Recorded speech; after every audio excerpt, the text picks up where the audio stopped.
তারপরে বলছে post 25 March 1971, অর্থাৎ 25 মার্চ 1971 পরে।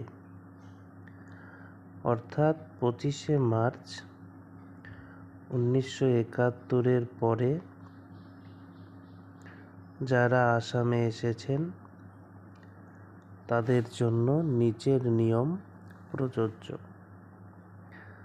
The rest had to be expelled, that is, all illegal immigrants besides the above categories.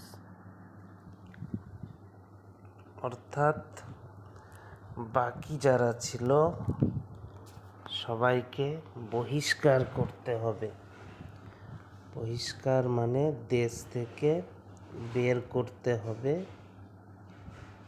অর্থাৎ উপরোক্ত শ্রেণীর বাইরে থাকা সকল অবৈধ অভিবাসীকে। যে দুটো ক্যাটাগরি আমরা এর আগে পড়লাম ওটা বাদ দিয়ে যে রেস্ট যারা আছে, যারা 25 মার্চ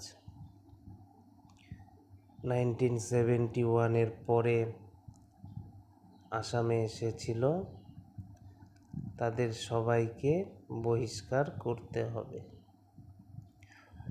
অর্থাৎ 1 জানুয়ারি 1966 আগে বা 1 জানুয়ারি 1966 থেকে এটা 25 মার্চ 1971 মধ্যে আসাদের বাদ দিয়ে 25 মার্চ 1971 পরে আসা সব অবৈধ অভিবাসীকে বহিষ্কার করার কথা বলা হয়েছে। The recent amendment Citizenship Act in 2019, অর্থাৎ 2019 সালেও কিন্তু এই সিটিজেনশিপ অ্যাক্ট, নাগরিকত্ব আইন, এটার সংশোধন হয়েছে, অ্যামেন্ডমেন্ট করা হয়েছে। Has shifted the cut off date, cut off ডেটের পরিবর্তন করেছে ফর গ্র্যান্টিং সিটিজেনশিপ মানে নাগরিকত্ব দেওয়ার ফ্রম 24 মার্চ 1971, 1971 সালের 24 মার্চ থেকে 31 December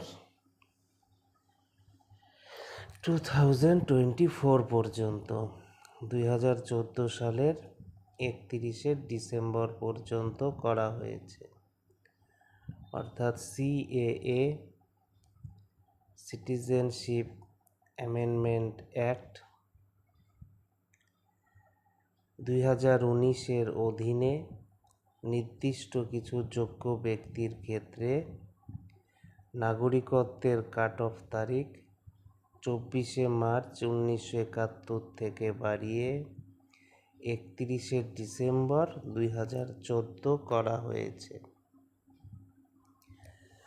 This is seen as a move by the center to go back on their promise made in the Assam Accord, that is to protect their Assamese cultural identity.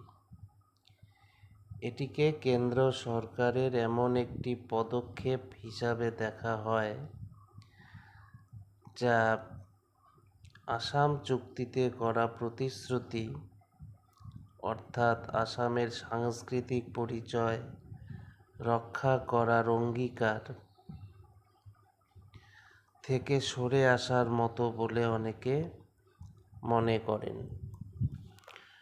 অর্থাৎ সমালোচকদের মতে cut off তারিখ বাড়ানোর ফলে আরও বেশি মানুষ নাগরিকত্বের সুযোগ পেতে পারেন, যা আসাম চুক্তির মূল উদ্দেশ্য অসমীয়া সাংস্কৃতিক পরিচয় রক্ষা এর সঙ্গে অসামঞ্জস্যপূর্ণ বলে তারা মনে করেন।